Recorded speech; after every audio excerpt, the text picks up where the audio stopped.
Okay, welcome class. How are you? Good morning. So this is a video for the final exam. I'm going to try to keep it short and sweet. I'm going to go over the expectations, the directions for the exam pretty quickly because we've gone over them before. But I want you to make something very clear. The instructions that I have on this first page are not simply instructions or directions. They also provide the grading rubric, which is what I am looking for, what I am expecting to have the best grade you could have in this exam, right? So it's very clear what I'm asking. Let me put it this way, if I haven't asked for it, I don't grade for it, right? So it's as simple as that. So what I grade for are the things I ask for. It's a really simple one-to-one relationship. So let's turn to the rules and the directions, and then we'll get on with the questions. And best of luck with your exam. Okay, so here it is. Here's the instruction page. The first really crucial thing is that the exam is due, as already previously indicated, Thursday, December 17th by 11:59 p.m. If you do not have your exam in by that time, you will need to mail it to me at my Gmail address. You will not be able to submit it any longer. If you don't get it in on time, you still must turn in the exam. You will be deducted the appropriate number of points depending on the lateness and also depending whether we have a prior arrangement about when you would turn it in, right? So let me get to just a few more things with this final date here, which is that if you have some kind of personal emergency that prevents you from getting your exam in on time, you must talk to me ASAP or as soon as you know about your issue so we can work out an arrangement that's fair, right? One of the key things you have to realize is always have to balance fairness for all students, right? So number one, only if you have a justified excuse can it be turned in late and still for full credit. If you don't have a justified excuse, you turn it in, but you're going to get points deducted for it being late. And that is the way, I think every professor deals with the fairness issue. The next thing is, for those of you who would like, you can turn in a draft to me. And the only thing that I ask is that you try to get the draft to me as quickly as possible, right? And I will give you comments without giving you the answers, but I can give you feedback on particularly stylistic things and maybe some directional content things without being specific in terms of the answers to the questions. Because if you're taking the time to do a draft and revise it, that's appropriate.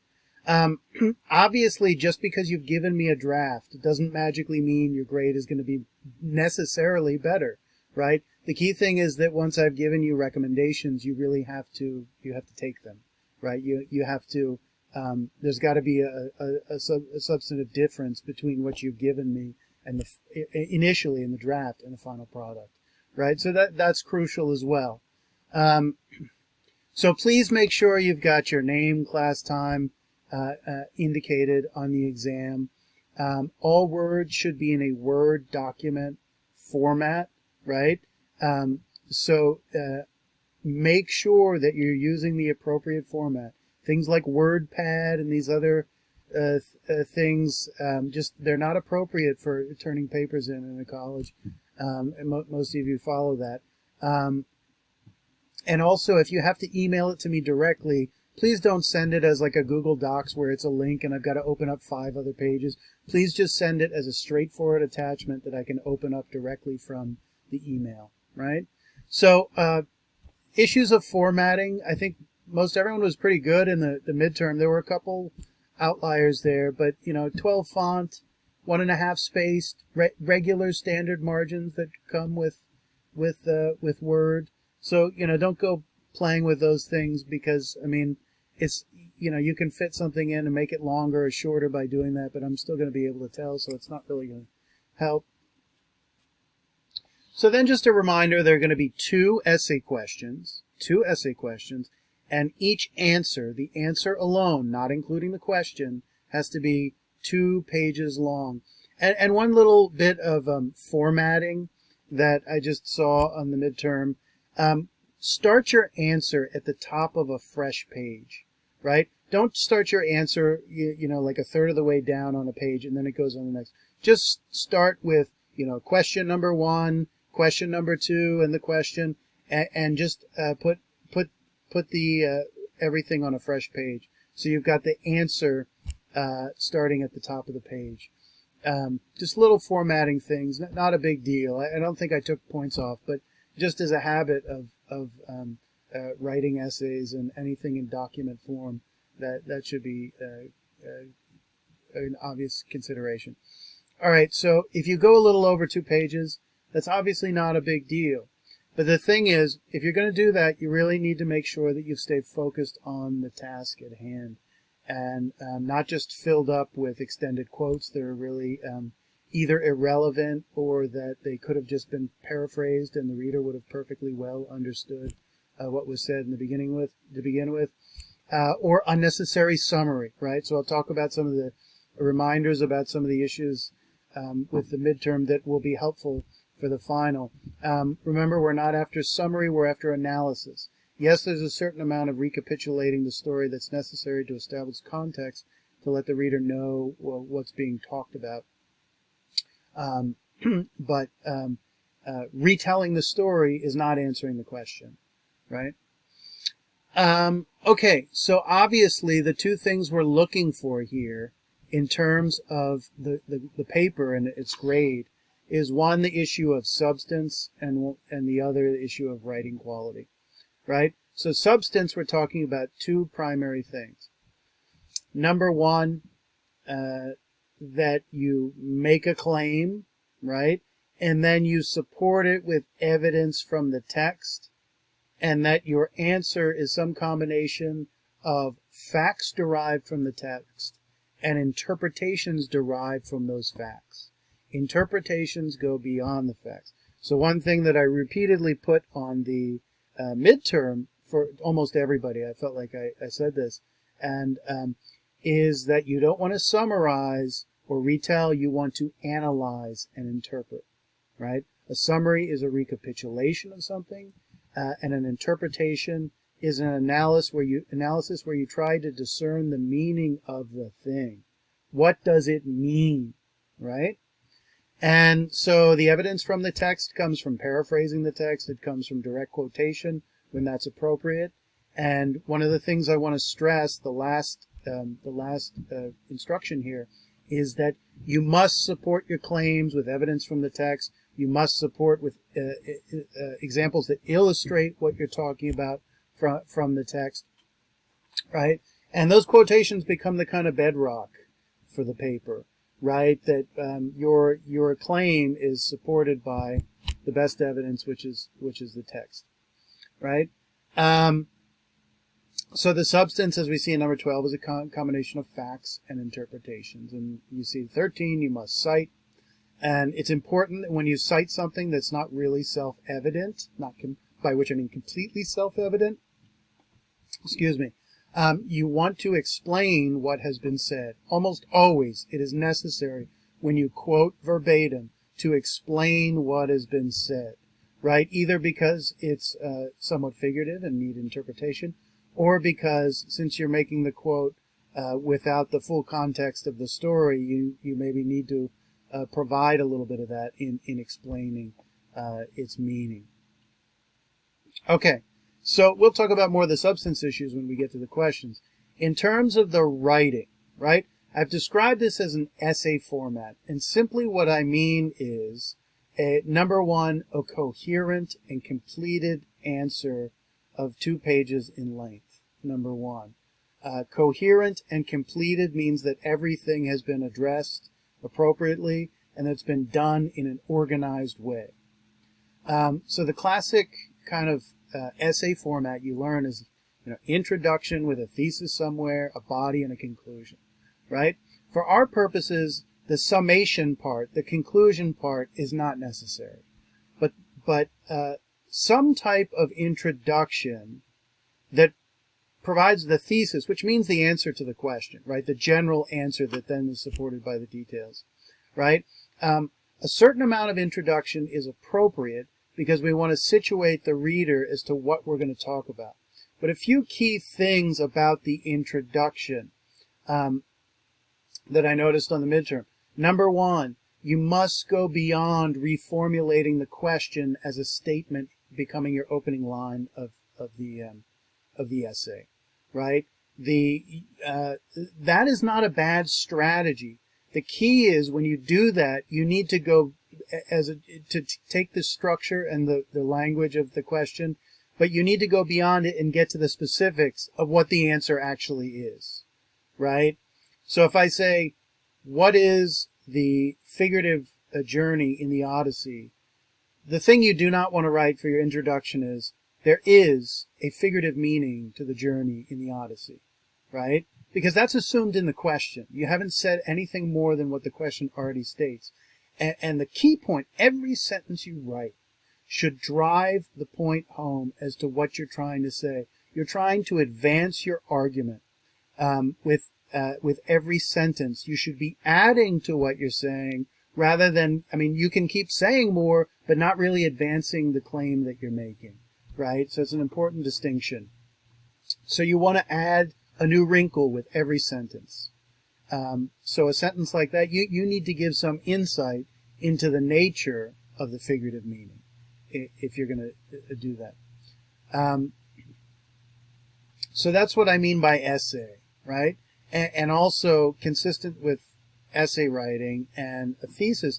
I mean, a thesis is still a somewhat general statement that then gets supported by specifics. So you tend to work from the general to the specific, from the general to the specific. But the key thing is that introduction, the whole paragraph, if you have a whole paragraph of introduction, it needs to hone in on the scope, the boundaries, the parameters of the question. So if we're talking about the nature of the journey, right, we shouldn't be making general claims about the Odyssey is a great text in the Western civilization and world civilization, and for time in memoriam, people have read it and taken away great meaning from it. First of all, these are kind of truisms that don't really advance anybody's understanding of the text, number one. And number two, the big issue is they're not specific to what's actually being asked of you. So those kind of grandiose statements, while they sound nice, they often don't actually say that much. And our goal here is to use every sentence as efficiently as possible in terms of advancing your claim. Let me make one last point about interpretation, right? Interpretation demands you actually make a judgment about the meaning of something.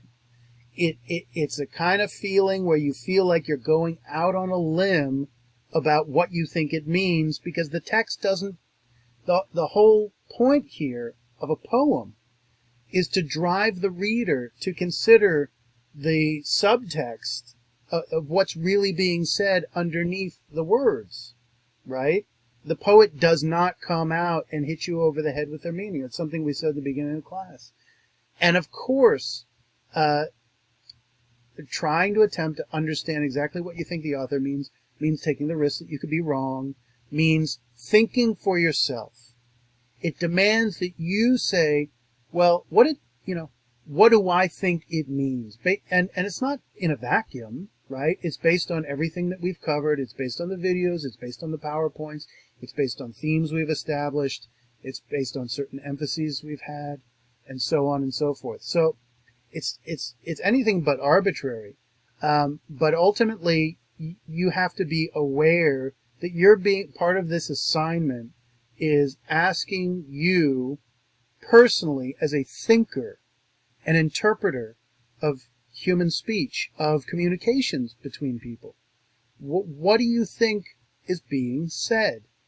And, the threshold for a good interpretation is not that I totally agree with it, or is not that what scholars always say, right? But that you can support your claim, right? So, for example, there were some really, there was some midterm exams where I was really, I said, I've never thought of this issue that way. Some students had some interesting ideas.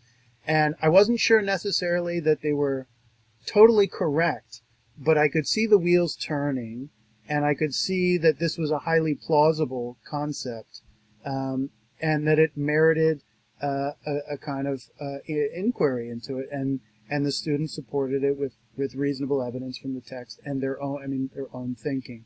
So, we said at the beginning of the semester, reading and understanding a text, which is really just understanding human communication, is not a geometrical process or an arithmetic process of 2 + 2 = 4.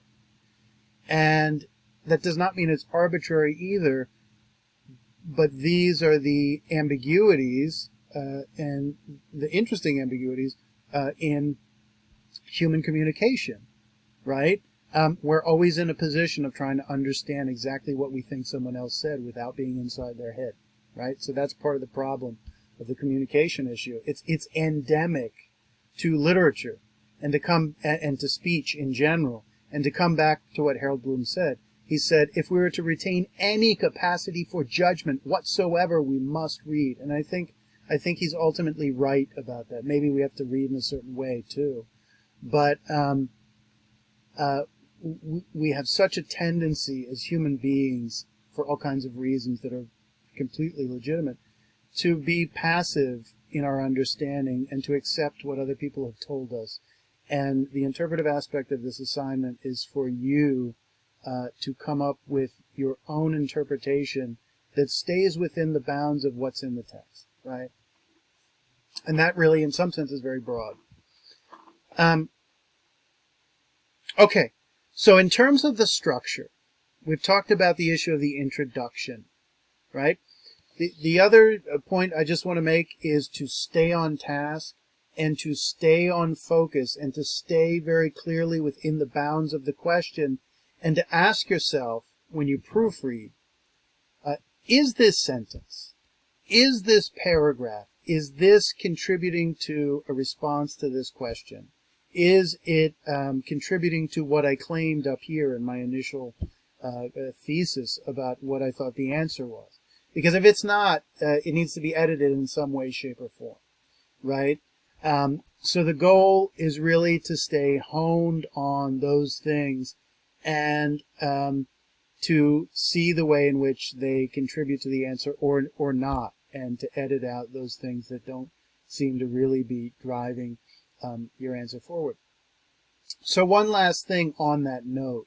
The one thing I noticed that most students could have worked on in the midterm, just a writing issue, is the use of the paragraph, right? So I gave you a little writer's kind of manual, a couple pages explaining some ideas, some basic ideas, kind of universal ideas about writing. If you open up a grade school grammar book, you'll see these kinds of concepts. That the paragraph sits as a unit that it's a visual unit, right? So many lines with an indentation that represents a topic in which each sentence is a thought, and all those thoughts are related or come under the rubric, come under the heading of that topic that may or may not even be named in the paragraph, right? So the visual manifestation of a paragraph has a conceptual element to it, which gives it that structure. So, for example, some people didn't use the paragraph at all; it was one continuous answer. Or, for example, students didn't indent. So when you have paragraph, you indent to identify the start of a new paragraph. But there should be a conceptual relationship with the visual relationship of it. That should be pretty clear. And all those sentences that are dealing with a like topic should be grouped together. And so little things happen, like you write spontaneously, and you start out with one topic, you move on to another, and then you actually come back to a previous topic. And you need to realize when you proofread that when you came back to it the second time, that actually should be moved and connected up with with what was before it. And of course, like word processing with a word format, the cutting and pasting, it's the essence of editing, and it's amazing how satisfying actually working in Word is, because you can rearrange things actually so easily. Imagine if you were typing on a typewriter, had to do this handwritten. That'd be torture. Okay, so let's get on to the questions. So this question pertains to the issue of the journey in the Odyssey and makes specific reference to the opening lines. So by putting these opening lines here, I'm letting you know that they become the kind of foundation for establishing the answer here. The Odyssey represents some kind of journey, and these opening lines are a microcosm for the entire text, meaning they're basically a kind of summation, right? This is not exactly a beginning so much as a summation of everything. Nothing happens here. It's just a retelling of all the key elements of the story. And it's the key elements both in terms of what happens, who it happens to, and also the central themes of the text. And what happens, in a nutshell, in this story? Some type of a journey, right? So the opening lines are a microcosm of the plot, meaning what happens, and the central themes, the core ideas around which the text revolves. And of course, they're interrelated in many different ways, as we've seen. And I'm asking you to describe, in this order, A, B, the literal meaning or aspect of this journey, and the figurative meaning or aspect of this journey, right? So to be very clear, you need to establish the literal elements of this journey in order to understand their figurative meaning. And to say the figurative journey, what we're really saying is that there is a figurative interpretation to this physical journey of, going from one place to another and so on, right? So that's the entirety of the question. It's really that simple. What I've given you beneath that in A through D are just elements that you need to touch on, right? But this is what's being asked of you. What is the literal journey and what is the figurative journey? Explain it, right? Okay, so some things you really need to include, right? First, one of structure. Once you've established the literal aspects of the journey, make sure to discuss the figurative aspect of each, figurative meaning of each element. So the literal journey consists of this thing, and this thing. And then there's a parallel symbolic meaning of each of those things, right? And that's what I mean by, in the same way that the fruit in Genesis, once you establish the literal properties that are significant and that are highlighted in the story, then you can understand their symbolic meaning. But until you establish those literal properties, you can't see the way in which there's an analogy or a symbolism being made. Okay, so B, and this is really just as part of A, really. Each journey, literal or figurative, or each aspect of it, has a starting point, a destination or a goal, a means of getting there. Make sure to discuss these things. Pretty straightforward. It's just a consequence of the nature of the journey.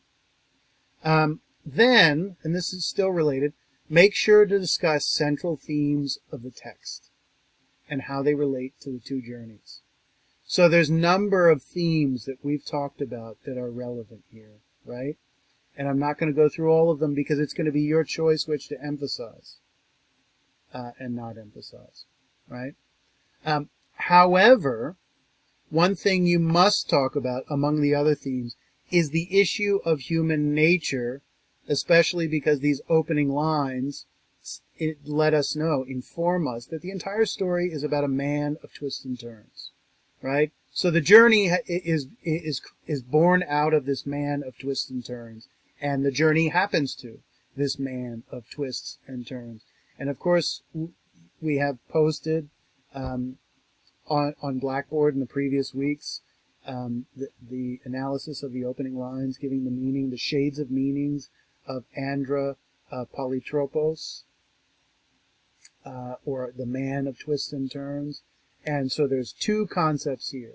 There's the concept of a certain type of a man or a certain type of a human being that connects to human nature. And then there's this concept of polytropos, and its various shades of meaning. It doesn't mean one thing, it means many things, right? And then there's the combination of these two words together in the way in which this certain type of man is polytropic, in the way in which the word polytropos modifies the noun, right? Quite simply. And that adds a whole layer to the type of man this is, right? So make sure to discuss those two concepts, discuss them in relationship to one another, and obviously they tie in some way. Human nature ties in to the issue of the journey in general, right? And then lastly, this is really not an additional element. This is just a reminder, right? That you need to illustrate. Like, so for example, you're going to talk about the journey, you might make reference to something that happens that is illustrative of what a journey is all about in your understanding of it, right? You've got I think this question, you have a lot of latitude to work with in terms of your understanding of these things, but you need to draw concretely on the text and cite clearly. For example, this certain type of man or issues with human nature, right? You cite from the text. And there are a number of elements that we've talked about now in terms of human nature that you could focus, in terms of the problems of the journey, in terms of the nature of human psychology, things that are really evident in the text, and so on and so forth. Okay, so the next question. This deals with Othello, obviously, and particularly this whole question is built around Iago, his character, and his plot. And by character, I mean who he is internally. Who is this inner man, right? So the question deals with, as it says here, Iago's plot, which is he's got some kind of diabolical scheme against Othello and others. He has a certain nature, a certain human nature particular to him.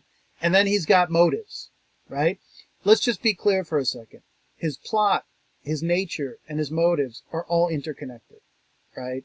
Because of who he is, he has a certain nature, and because he has a certain nature, he's motivated to do certain types of things that I think most other people, and I mean, he's a great character to work with because he's not you. He does things that, you know, are diabolical and inexplicable, and you can see very clearly and very distinctly what maybe he's elusive in certain ways, but he has a very distinct character that stands out, right? And of course, his motives lead to his plot. A motive has to do with what you desire, right? Based on the certain types of impulses you respond to as an individual. So all these things are really tied together.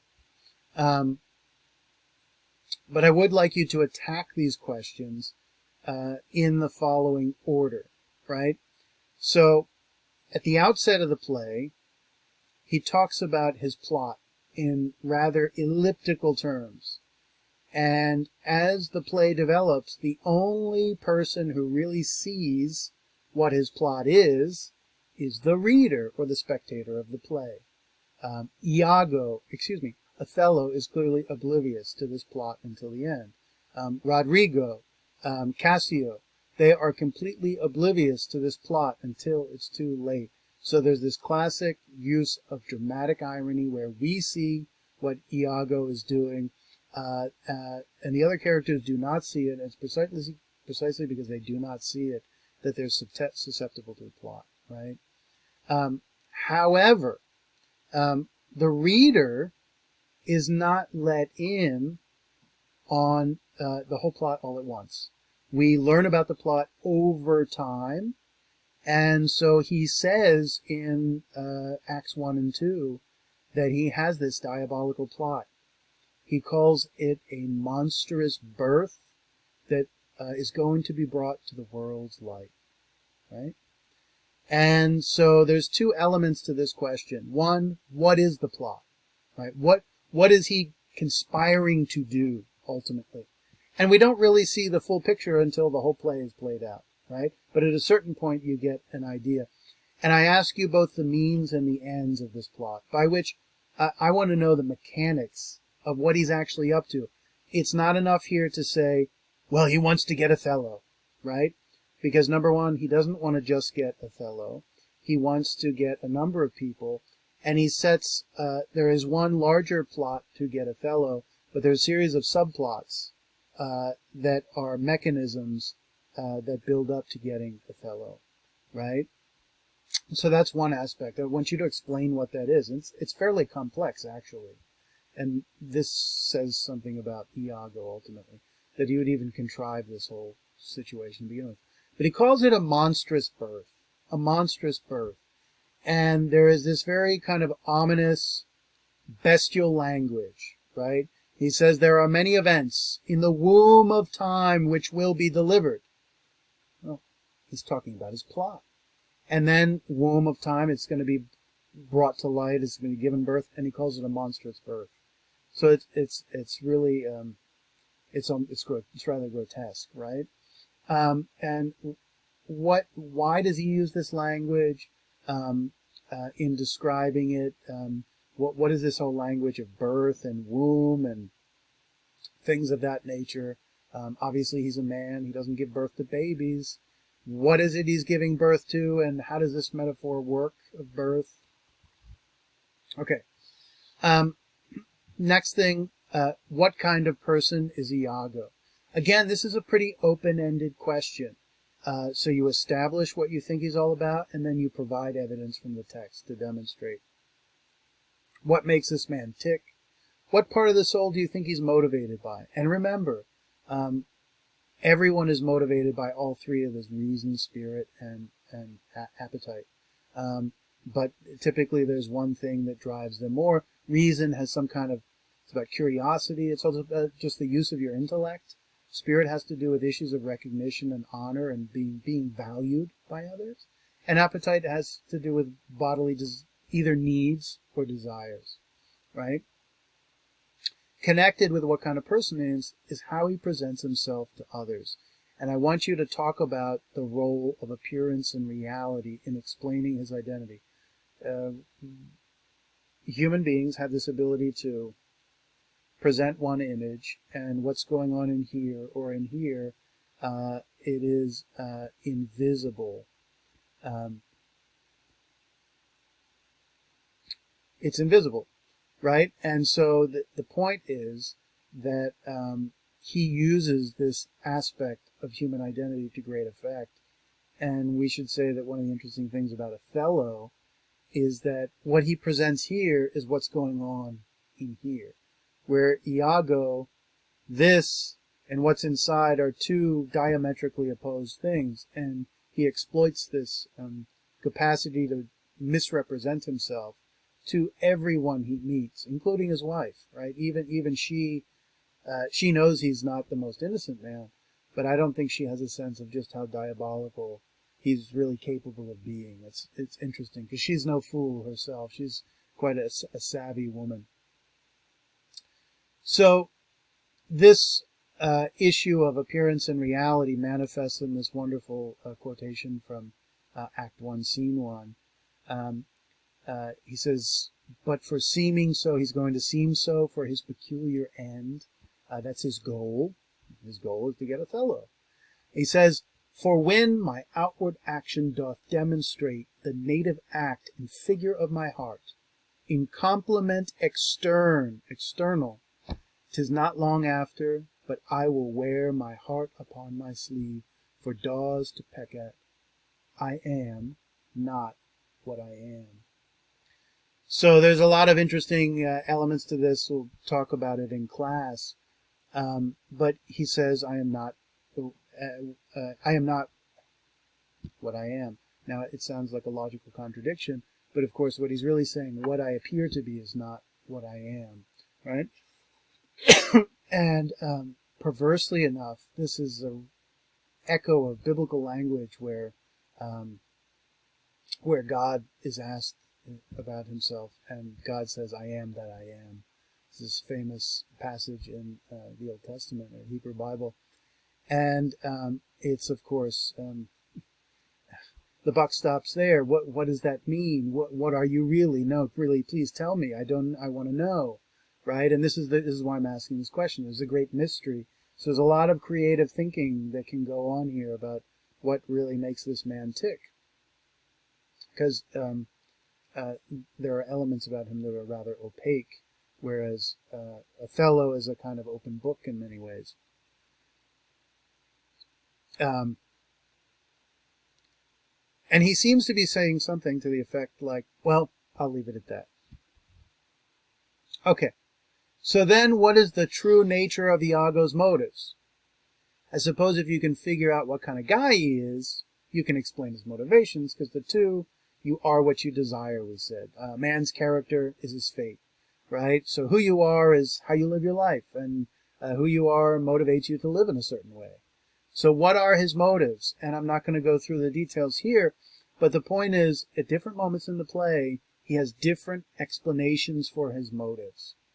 And the best term for it is, his motives are what you would call, it's a rather pretentious term, but overdetermined. His motives are overdetermined. It's always that thing when someone says, why did you do it? And they give you one explanation, but then they give you another, and then they give you another. And I think when there's clarity, there's just one explanation, and that's it. But he gives us numerous explanations. And we also have to remember that Iago, whenever he's speaking to another character, it's not clear we can ever take him at face value. So what he tells other characters is rather dubious, because he's putting on a mask constantly. And of course, at the end of the play, part 2 of C, Othello asks Iago, why did you do this to me? I mean, I may not be perfect, blah, blah, blah, but why did you do this to me? And he says, not going to tell you. Not going to tell you, right? Just when you think you're going to get the big reveal, he says, zip it. Sorry, I'm never going to speak another word about this. And what he says is, oh, you know why I did this.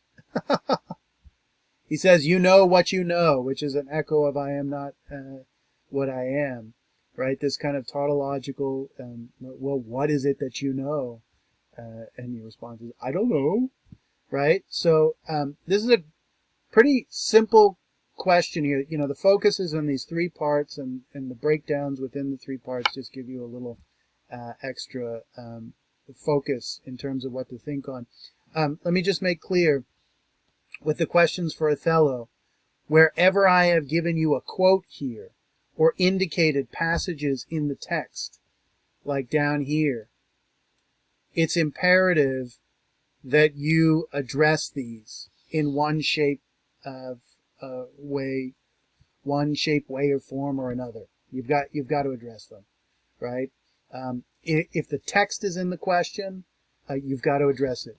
Likewise, I talk about some of the main themes of question 1. Well, those main themes, many of them are sitting right here in one form or another, right? And so it's important to remember that this little microcosm here is not just reflecting the plot, but it's also just suggesting the key themes of the whole text, which is something slightly different, right? Okay, so beyond that, people, please email me questions if you have any questions. And I wish you all the best of luck, and I certainly look forward to reading your exams when they are completed.